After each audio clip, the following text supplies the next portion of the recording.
sedikit ingin memperkenalkan diri Bapak dulu kan. Jadi nama Bapak itu Muhammad Zaulun Fikri. Sudah kenal sama Bapak? Sudah, Pak. Oke, terus alamat Bapak itu di Padang. Di Padang, Beranji. Di Padang, di Beranji. Jadi Bapak disuruh ngajar sama kepala sekolahnya kemarin masuk pembelajaran fikih. Nah, jadi kemarin itu kan Bapak ada ngirim ini materi sama kalian kan. Nah, itu udah ada dibaca belum materinya? Udah. Jadi kesempatan kali ini kita menggunakan apa namanya pendamping itu jam learning. Ada yang tahu jam learning di sini kan? Nah, jadi jam learning itu setiap pertemuan, sebelum pertemuan kita akan ini Bapak kirim materi, Anda pelajari di rumah terlebih dahulu. Habis itu Anda akan Bapak minta nanti untuk menjelaskan sedikit banyaknya tentang pengetahuan Anda yang Bapak ajarkan, Bapak materi berikan yang kemarin. Oke, baik.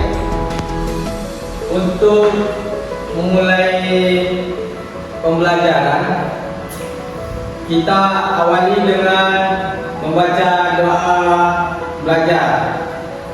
Mana ketua kelasnya nih? Oke, pada Robertul pimpin doa kelasnya. Langsung aja. Berdoa mulai.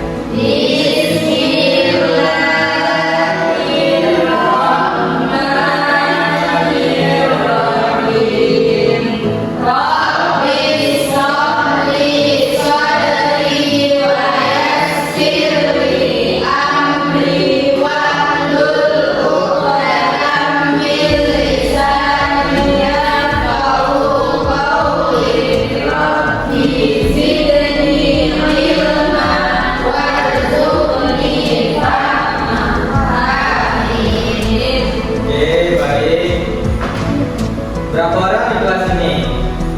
Ada 6 orang? 8? Oke, Bapak akan coba absen dulu ya. Rina Nurul Amika, Eroza, Rahmadania Sibuan, Belani Siananda, Nurul Asifa, Ikrimah,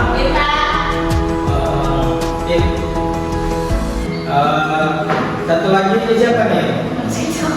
Nur Saida, mana dia orangnya? Sakit, Pak. Oke, baik. Langsung aja ya kita mulai untuk pembelajaran kali ini.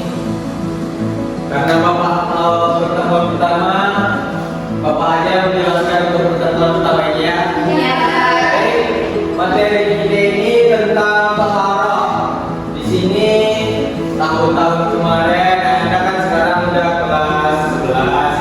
Jadi di kelas 9, 8, 7 Anda kurang lebih sudah tahu tentang taharah kan. Nah, di sini Bapak mau minta sedikit penjelasan dari Anda kalau taharah itu apa yang Anda ketahui. Anda tahu itu taharah tentang apa? Dan suci. Suci, terus apa lagi?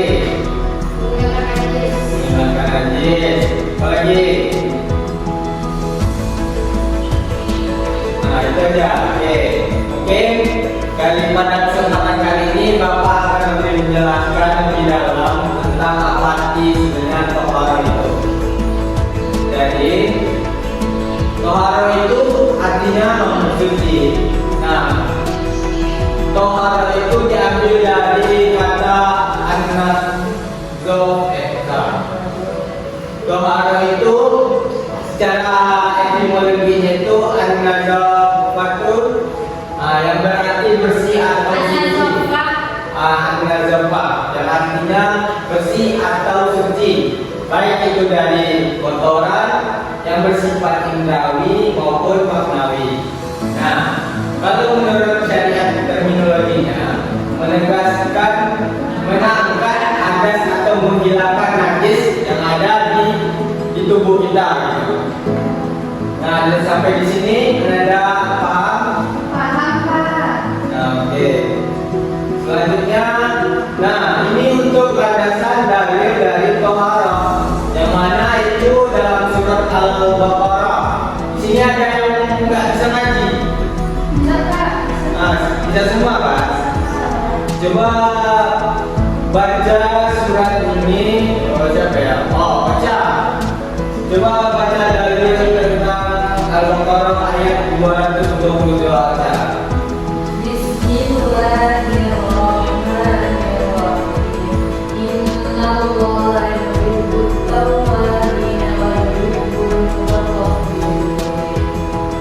Nah, langsung artinya. Sesungguhnya Allah menyukai orang-orang yang bertaubat dan menyukai orang-orang yang memperhatikan diri. Nah, lanjut. Ini satu lagi ayat Al-Quran surat Al-Mudaththir ayat 4. Indah, silakan baca Indah. Bismillahirrahmanirrahim.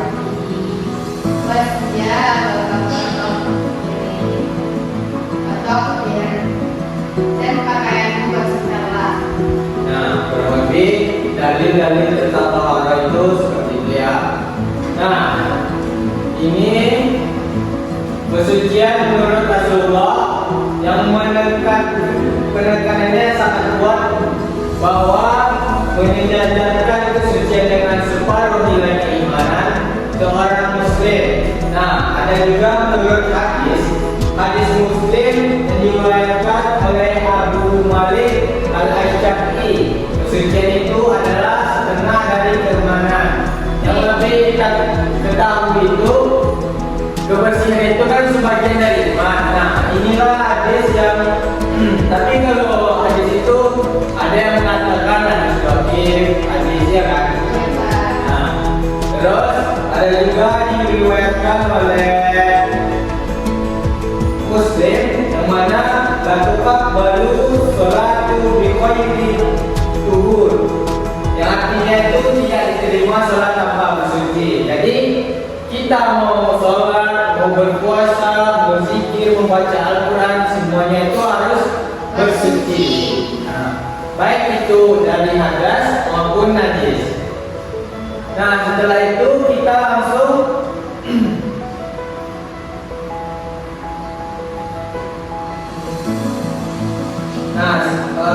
sebenarnya ada 3 ini pengertian dari hadas dan najis.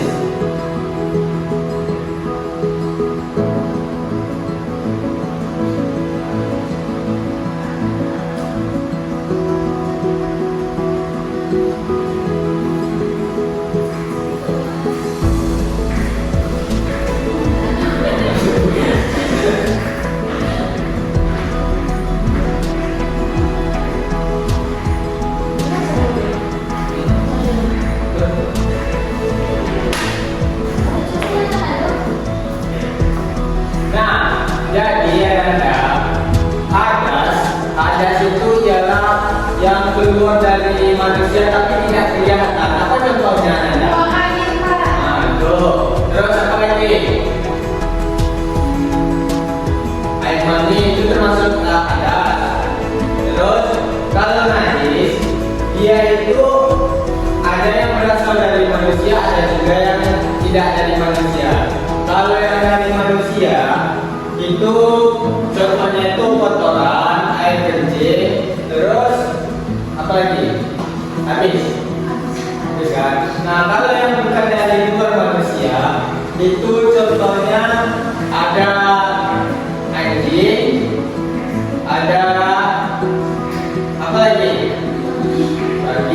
Terus kotoran hewan, terus apa lagi? Nah, di sini alat untuk bersuci itu kita menggunakan air. Nah, jadi air itu terbagi menjadi ada 4. Yang pertama, Air kotoran. 2, Air mustahmat. terus Air mustahmat. Air lanjut. bertanah. Nah, siapa dari Anda yang tahu Kak, Bapak kasih reward. Suci dan dapat menunjukkan. Silakan angkat tangan. Tidak berupa sifat aslinya oleh zat lain, Pak. Oke, apa contohnya? Contohnya yaitu air hujan, air sumur, air laut, air sungai, air salju, embun, dan air mata air. Nah, jadi Anda, air mutlak itu air yang 7. Kan Anda tahu kan air yang 7?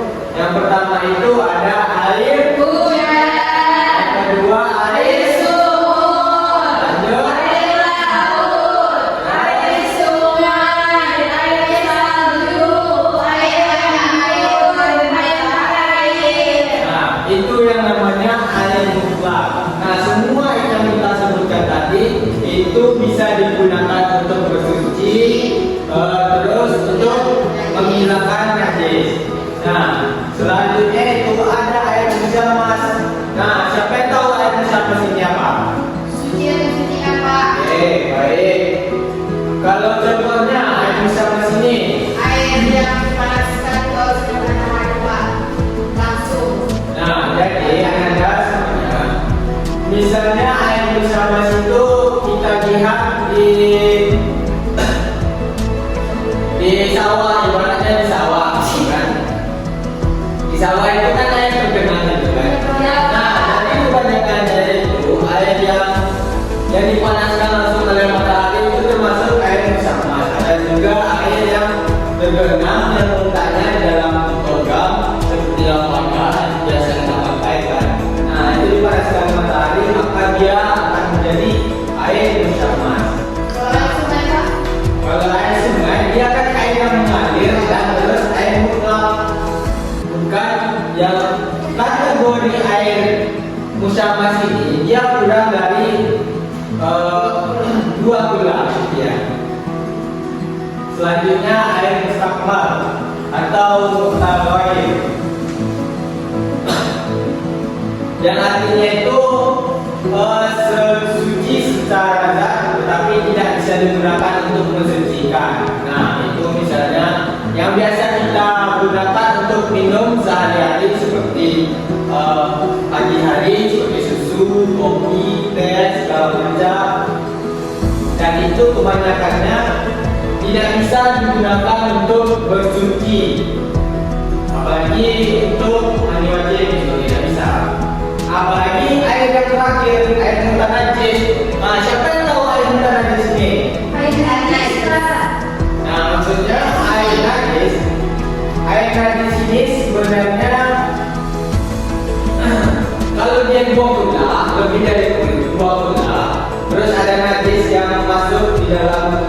Nah, kita perumpamakan nih, ada di sini bak, ya kan? Nah, terus ada kotoran hewan yang masuk ke dalam bak itu. Terus kalau dia sampai 20 lah, nah maka air dalam bak itu tidak bakalan najis, tapi kecuali dia kurang dari 20 lah, nah maka dia akan dikatakan air bukan najis. Nah, itu contohnya tadi, air yang bervolume kurang dari 20 atau 216 liter lebih kurangnya yang kemasukan dengan najis, baik berubah sifatnya maupun tidak.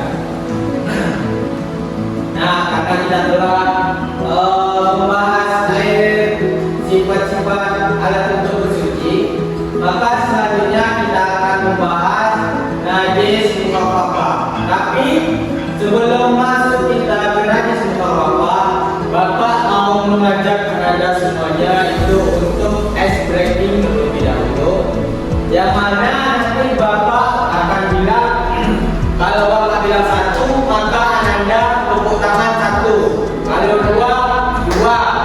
Kalau 3, 3 kali. Kalau 4, 4 kali. Kalau 5, 5 kali. Contoh, Bapak contohkan dulu ya. 1, 2, 3, 4, 5. Kalau mau lebih ya, 2 kali. Kita bikin sampai berapa maunya? 5. Nah, oke. Bapak akan mencoba mulai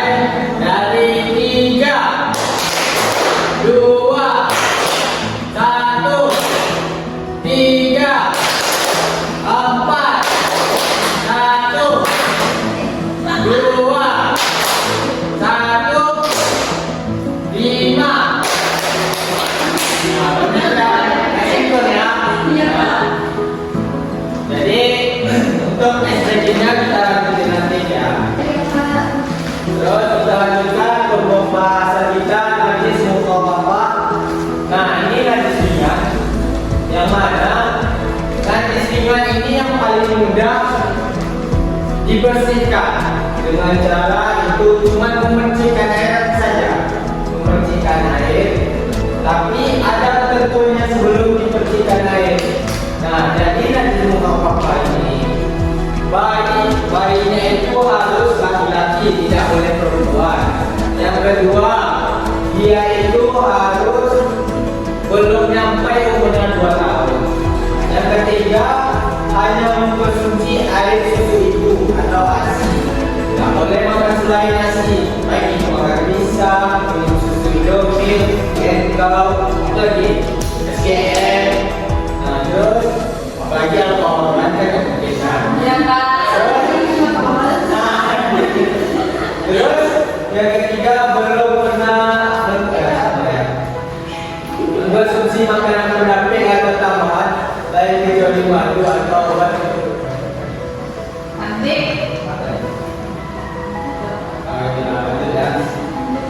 Nah, untuk cara penyucian ini, misalnya Ananda semuanya, misalnya Ananda menggendong bayi laki-laki yang belum umur 2 tahun kan. Nah, terus tiba-tiba dia kencing. Nah, karena dia belum mengkonsumsi selain air susu ibu, maka Anda boleh mengambil air mutlak seperti yang contoh tadi ada air yang lebih 2 bulan, kan? Itu cuma Anda percikan. Nah, maka setelah Anda percikan, muka bapaknya itu bisa hilang. Nah, selanjutnya itu najis mutawasita, najis sedang. Nah, najis sedang ini yang biasa kita jumpai di mana-mana, baik itu di sekolah, di rumah, di jalan, di mana lagi, di alam dan lain-lainnya.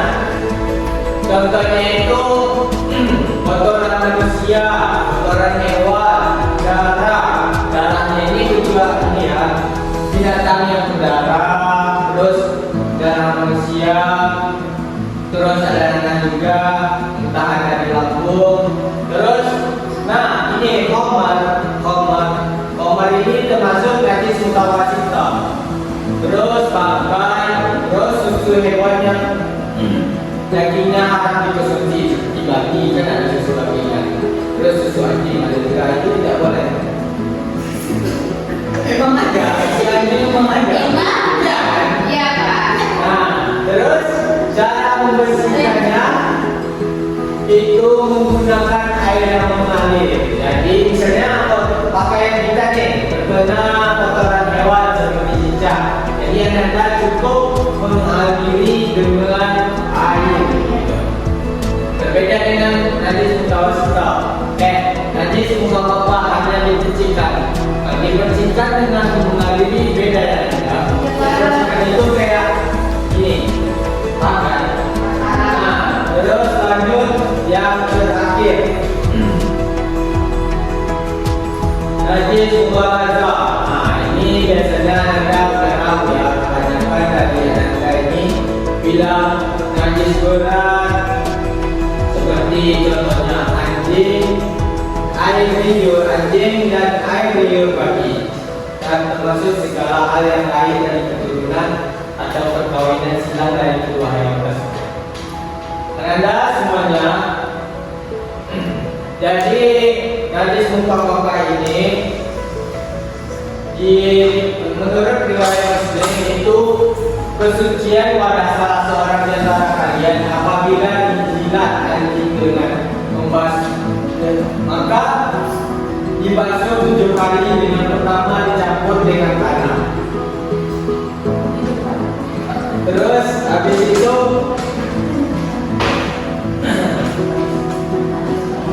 nah ya langkah menyucikan najis untuk bahasa. Ananda yang belum, Ananda udah pernah terkena najis muka bahasa belum? Iya, gimana tuh?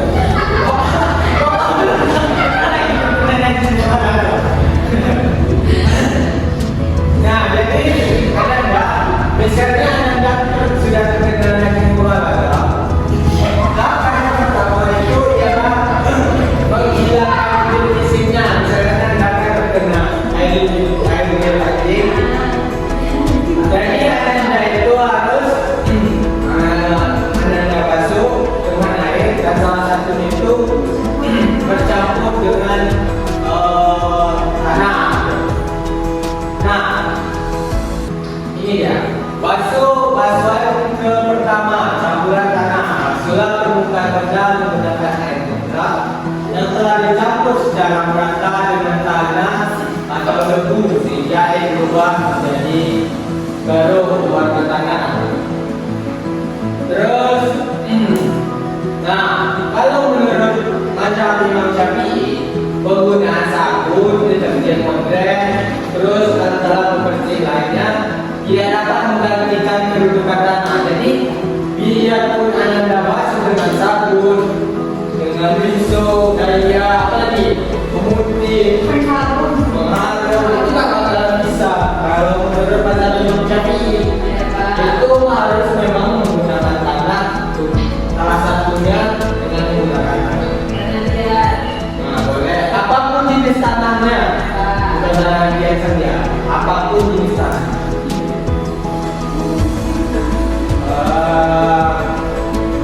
Mungkin itu saja untuk pertemuan kita kali ini karena Bapak sudah waktu tinggal sebentar lagi, tinggal 5 menit lagi. Bapak meminta untuk Ananda untuk menyimpulkan apa saja yang Ananda dapat dari materi yang Bapak ajarkan hari ini. Jadi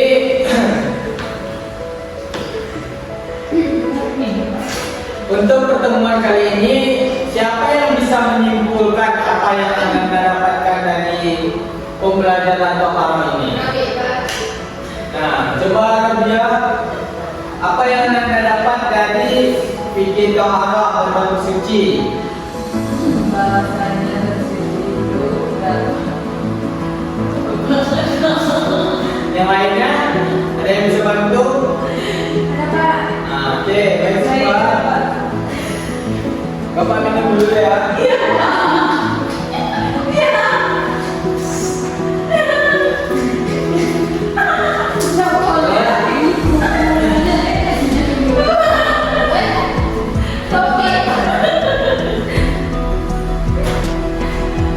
Oke, lanjut lagi Pak. Taharah berarti bersih atau suci dari segala kotoran, baik yang bersifat indrawi maupun yang bersifat maknawi. Ya, terima kasih. Ada lagi? Nama Coba Indah, terakhir.